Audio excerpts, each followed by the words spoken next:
On a sweltering Texas evening in August 1973, detectives pried open the rusted doors of a storage shed on the outskirts of Houston. The stale air inside was heavy with decay, and the first shovelful of dirt revealed something no one could prepare for: the skeletal remains of a young boy. Before the night was over, the ground would yield more bodies, and with them, the terrifying truth of a man whose name would forever be tied to one of America's darkest murder sprees. Before we unravel this chilling case, I want to know, where in the world are you watching from tonight? Share it in the comments below. And if you're fascinated by stories that expose the shadows of history, make sure to subscribe to the channel and give this video a like. It helps us bring you more untold true crime stories that demand to be remembered. Houston, Texas in the 1960s and early 1970s was a city on the rise, booming with oil money and new suburban neighborhoods stretching out across the flat landscape. It was a place where families came seeking opportunity, where children rode bicycles freely through quiet streets, and where the American dream seemed close at hand. Yet beneath the surface, the city was also restless, plagued by growing crime, overcrowded neighborhoods, and the simmering tension of a nation caught between war abroad and cultural change at home. It was here, amid this mix of hope and uncertainty, that a man named Dean Corll lived a life that appeared unremarkable on the surface. Born on Christmas Eve of 1939 in Fort Wayne, Indiana, Dean was the eldest son of Mary and Arnold Corll, a couple whose marriage was troubled almost from the beginning. His father was strict and joyless, while his mother was indulgent and protective, and their conflicting approaches to raising children left Dean caught between discipline and affection. By the time he was 6, his parents had divorced, and Dean grew into a quiet, withdrawn boy who seemed more comfortable in solitude than in play with others. Frequent illnesses, including recurring fevers and a heart murmur diagnosed in childhood, kept him from joining in sports or other physical activities, further isolating him from his peers. To neighbors and teachers, he seemed shy but polite, a boy who cared deeply for his younger brother Stanley, often worrying when he failed to come home on time. If there were darker currents beneath the surface, they were invisible to those around him. Mary, his mother, became a defining force in Dean's life. She remarried more than once, and eventually she and her new husband started a small family business making pralines and other sweets. Dean, now a young man, worked tirelessly in the shop, learning the mechanics of candy making and the day-to-day grind of small business. In Houston Heights, where the family eventually settled, neighbors came to know him as the quiet young man who always seemed to be helping his mother. By the late 1950s and early 1960s, the Corll family candy shops were doing well, and Dean had carved out a role for himself as the steady hand behind the business. It was during this time that he earned the nickname that would haunt history. He gave out free candy to children who passed by the factory or lived in the neighborhood, something that seemed harmless and even kind at the time. Houston in those years had not yet been shaped by the era of stranger danger or parental suspicion. A man who offered sweets to kids was not seen as a threat but as a neighborly presence, someone who brought delight to a community of working-class families. To the children who gathered around him, Dean Corll was simply the Candyman, a title that carried no sinister meaning in those days. But behind the factory walls, hints of unease began to emerge. Employees whispered about his fondness for teenage boys who lingered at the pool table he had set up in the back. Some noticed that Dean seemed to spend more time with young men than with his peers, and rumors occasionally surfaced about his private life. His mother, ever defensive, dismissed the whispers and insisted her son was nothing more than loyal, obedient, and kind. To her, Dean was a devoted worker who had sacrificed his own life to help keep the family business alive. Yet others began to notice patterns that felt harder to ignore. He purchased a white delivery van, one without windows, and began giving rides to boys in the neighborhood. He took them to the beach, gave them jobs in the factory, and created spaces where they could hang out, away from the watchful eyes of parents. To many, these actions still seemed innocent, the gestures of a man who liked being around kids. But looking back, those details formed the outline of something far more troubling. It was in this environment that Dean crossed paths with two boys who would become central figures in his dark story. David Brooks, a shy 12-year-old mocked for his glasses, found in Dean the first adult who treated him with kindness and respect. Elmer Wayne Henley, A teenager struggling with poverty and family instability would later fall under Dean's influence as well.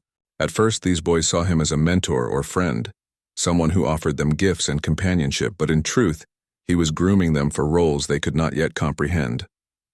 They would not be mere victims, but accomplices, drawn into crimes that would shake the conscience of Houston and stain its history forever.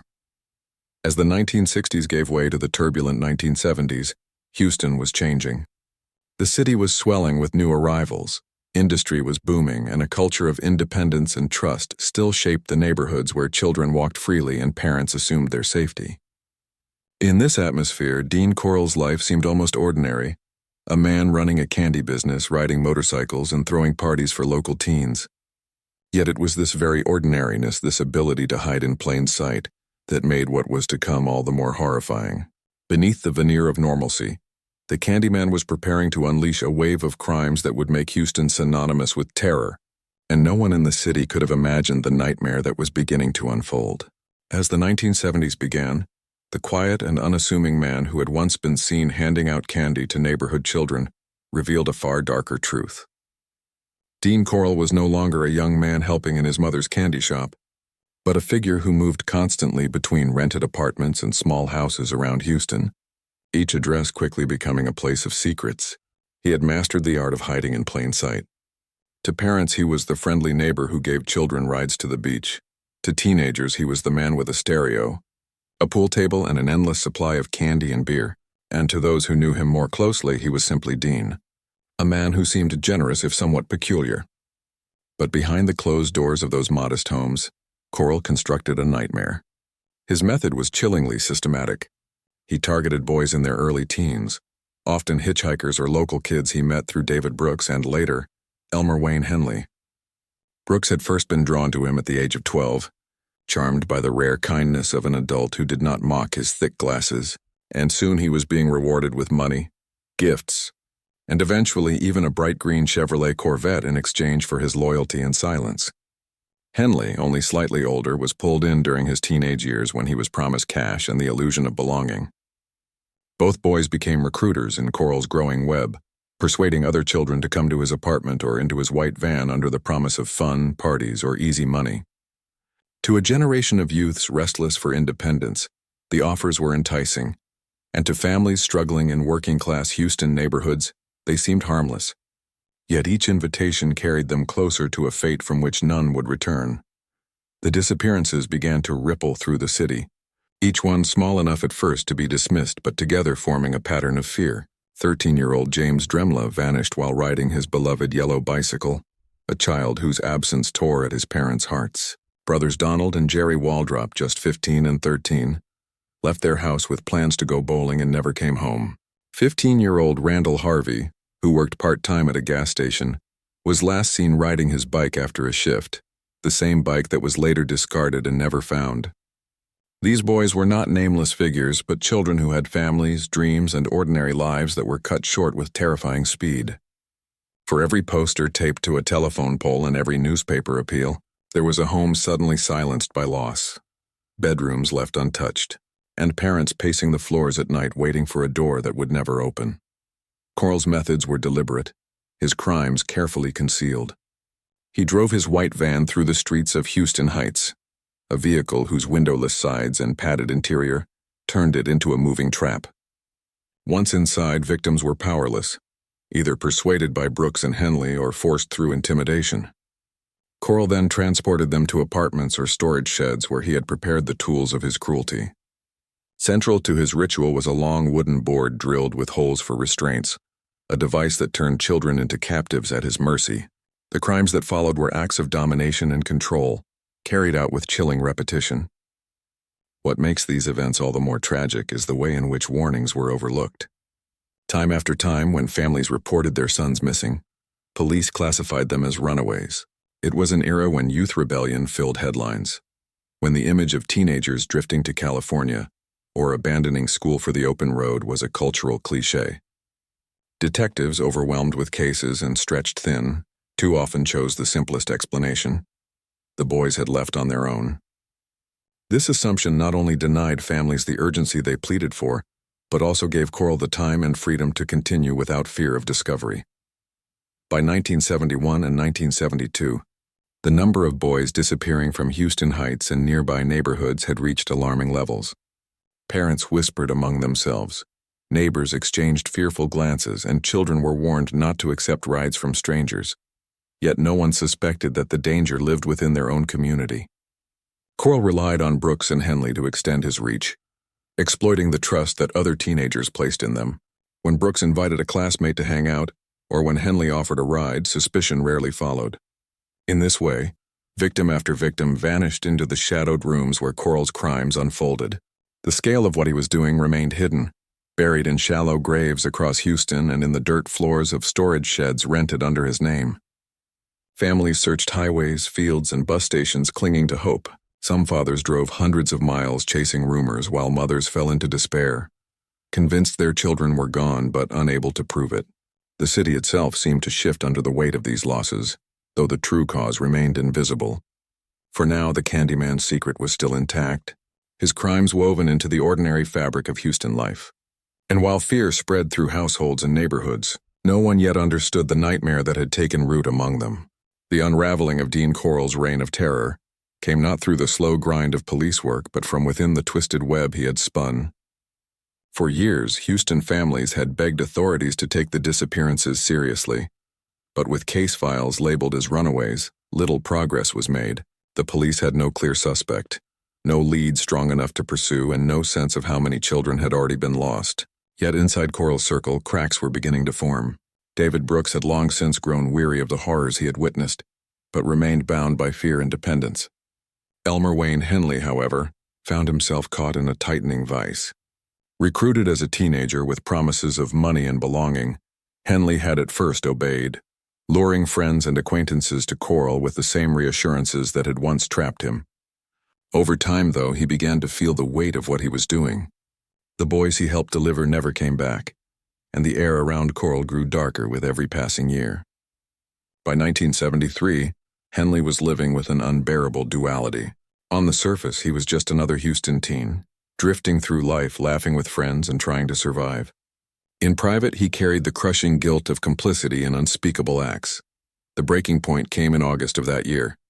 On the evening of August 7th, Henley accompanied Corll as he had so many times before, helping lure two teenage boys, Timothy Curley and Rhonda Williams, to Corll's Pasadena home. Rhonda was different. She was not the usual victim profile, but a teenage girl who had run into Henley earlier that evening. When Corll discovered her among the group, he was furious. The rules of his private world had been violated. Yet Henley, perhaps emboldened by his own conflicted feelings, argued that Rhonda should stay, that she was safe, that there was no harm in letting her join. Corll reluctantly agreed, but what followed was a night that shattered the deadly cycle once and for all. The group drank alcohol and smoked, but as the hours stretched on, Corll's anger simmered. At some point in the night, the routine unfolded. Weapons appeared, the atmosphere shifted, and the teenagers realized they were no longer guests but captives. Corll bound and gagged them, just as he had done so many times before, and told Henley his time had come, that he too would die alongside them. What happened next was unlike anything Corll had anticipated. Henley pleaded for his life, promising to do whatever Corll wanted if he would be spared. For a moment, it seemed Corll might relent, and then, astonishingly, he placed a gun in Henley's hand, telling him to prove his loyalty. Henley aimed the weapon not at the victims, but at the man who had controlled his life for years. In a sudden burst of defiance, he turned on Corll, pulling the trigger and striking him. Corll staggered enraged, but Henley fired again and again until the man known as the Candyman collapsed to the floor, lifeless. The cycle of violence that had claimed so many lives ended not through the work of investigators, but through the desperate act of a terrified teenager. In the hours that followed, the full weight of Henley's actions began to sink in. He contacted police, his voice strained and panicked, confessing not only to killing Corll but to far darker secrets. At first, officers were skeptical. The boy standing before them was wiry, nervous, hardly the image of a killer or a key to some vast conspiracy. But as he spoke, details tumbled out that no outsider could know.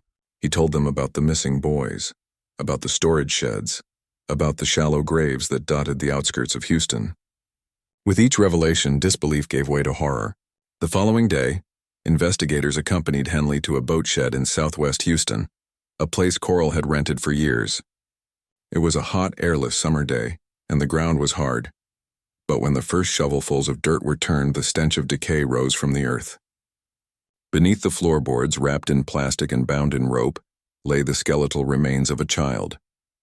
The search intensified and more bodies were unearthed, one after another, each one confirming Henley's confession. News spread quickly, sending shockwaves through the community. Families who had clung to hope now faced the brutal truth. The missing boys had not run away to California or drifted into a life of rebellion. They had been lured, trapped, and buried by a man who had lived among them as a neighbor. The enormity of the discovery overwhelmed investigators. They found more graves at other sites, each connected to Corll's secret network of death. It was as though the earth itself was giving up the secrets Houston had refused to see. Each uncovered body a final testimony to lives lost too soon. For the first time, law enforcement began to piece together the scale of Corll's crimes, and the city of Houston confronted a horror unlike any it had ever known. The days following Dean Corll's death marked one of the darkest reckonings in Houston's history. As police followed Elmer Wayne Henley's guidance to new burial sites, the grim discoveries multiplied.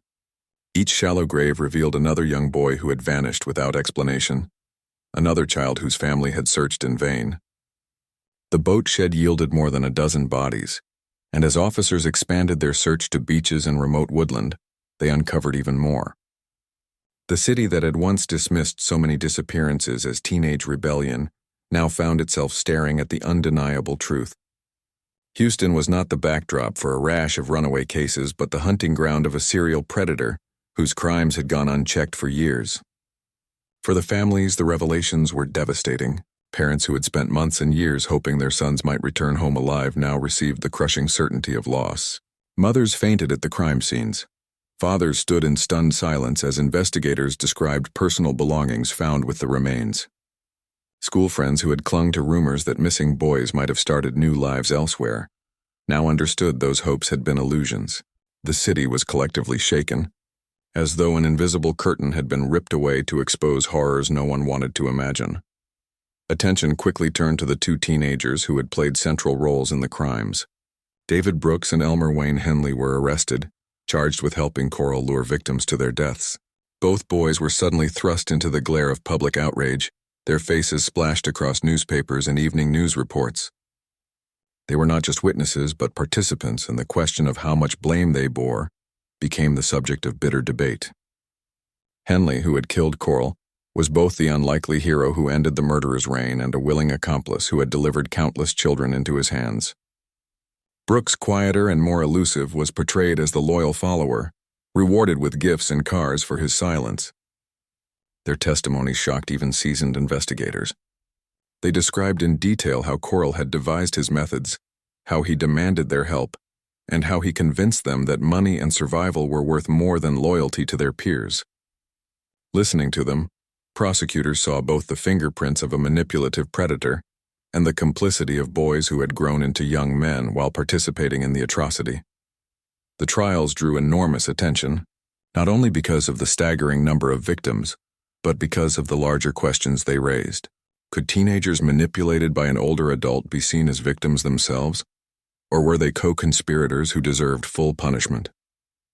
Henley, at his trial, spoke with the candor of someone who no longer had anything to lose, admitting to his role and attempting to shift blame onto Corll, whom he described as the mastermind behind everything. He painted himself as someone caught in a nightmare, coerced into doing things he could never have imagined on his own. Yet for the families of the murdered children, these arguments were hollow. They looked into the courtroom and saw not a boy who had been manipulated, but the person who had personally lured their sons away. Brooks, too, faced trial, and though he often appeared subdued and repentant, the evidence of his long-standing involvement was undeniable. In the end, both were convicted of murder and sentenced to life in prison. The legacy of the case extended far beyond the courtroom.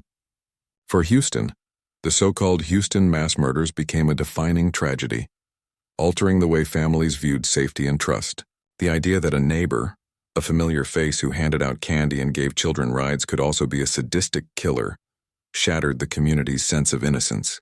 Parents who once allowed their children to roam freely now tightened their watch, keeping them indoors or walking them to school themselves. The case also forced law enforcement to confront their own failings. The repeated dismissal of missing children's reports as runaways had given Corll years of freedom to operate. Investigators acknowledged, with shame, that biases about troubled families and assumptions about teenage rebellion had blinded them to the danger that had been growing in plain sight. In the years that followed, departments across the country reevaluated how they handled missing persons cases. Though for the families of Corll's victims, these reforms came far too late. Even as the trials ended, mysteries lingered. Henley and Brooks both hinted at additional victims, boys whose bodies were never recovered, whose names may never be known.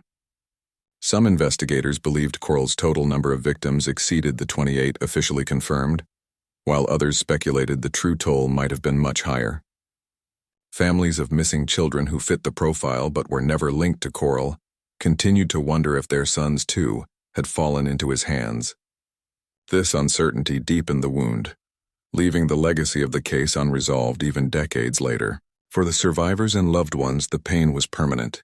Annual memorials were held, names were read aloud, and the faces of the lost were preserved in photographs that showed them as they had been before the nightmare, smiling children caught in moments of ordinary joy.